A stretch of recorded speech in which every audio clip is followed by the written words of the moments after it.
Great coffee, Scott. Well, it should be. If we're going to start our own coffee shop, we'll need to sell good coffee. This is such an exciting project. It's been my dream for years to run a coffee shop and bookstore. And Glen Ridge is the perfect place for it. I agree, Libby. This is going to be a huge success. Well, hold on a minute, Grace. Did you know that only 50% of small businesses stay open for more than 4 years? No, you mean half go out of business? Right. So we only have a 50-50 chance of making this work. Don't be so negative, Scott. We have a great idea. It's got to work. Wait, Grace. Scott, is there anything we should do to avoid being in the 50% of businesses that fail? Yes, there is. I've been reading about the reasons that small businesses go bankrupt. There are 10 main reasons, according to this one website, allbusiness.com. Okay, Scott, I'm listening. Number 1, paperwork. Apparently, a lot of small business owners don't keep up with their bills and invoices and other important documents. They just leave them in a pile on their desk. Good point. That's going to be my responsibility, isn't it? I'm going to manage the accounts and the office. Oh, good, because I'm terrible at math. Number 2, competition. You have to watch what other businesses in the area are doing and make sure you don't lose customers to them. Also, you need new ideas to stay ahead of the competition. I have so many ideas about the bookstore side of the business. I don't think we'll ever use them all. And there really isn't another coffee shop or bookstore in town. That's true, but Scott's right. We need to look at the stores in other towns near us, too. Absolutely. Let's do that. On with number 3, poor marketing and advertising. Libby, that's your strength, isn't it? I hope so.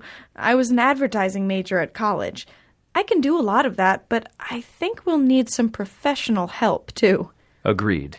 Reason 4, customer service. Oh, yes. I was in a coffee shop near the university this week, and the staff was so rude I couldn't believe it. I'll never go there again. We need to hire good employees. That's essential.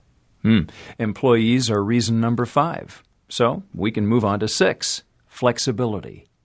What do they mean by that?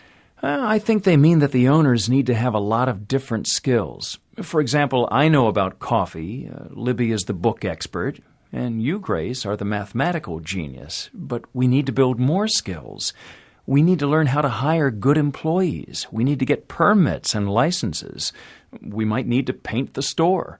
Oh, I'm getting nervous. Don't be silly, Libby. This is our dream, isn't it? We've talked about it since we were in elementary school. If I need to sing and play the piano, I'll do it. Let's hope not. Okay, number 7. The old saying, location, location, location. I'm confident about that one. Yes, Glen Ridge needs a coffee shop. Everyone tells me that. Are you sure the bookstore is a good idea? I've seen so many cute coffee shops and bookstores in other towns. People come in to get a coffee, they browse through the books, and eventually they buy one. I just hope there are enough people in this town who like reading. People here don't have a lot of extra money to spend on books. Maybe, but you're forgetting that people pass through Glen Ridge all the time. We have a great location. Glen Ridge is at the intersection of 2 main roads. Thousands of cars pass our store every month. Some of those people will stop and become customers. Yes, you're absolutely right. Well, we only have 3 more potential reasons for failure to go. The 8th one is cash flow.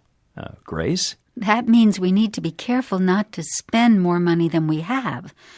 I've spoken to the local bank about getting a small business loan. That will help, and we're all investing our own money. I'll keep very careful accounts. We'll be fine. Good. The 9th reason that businesses fail is their owners are closed-minded. They won't admit that they're wrong and try a new approach. That won't be a problem. Grace and I are always happy to admit when you're wrong, Scott. Very funny.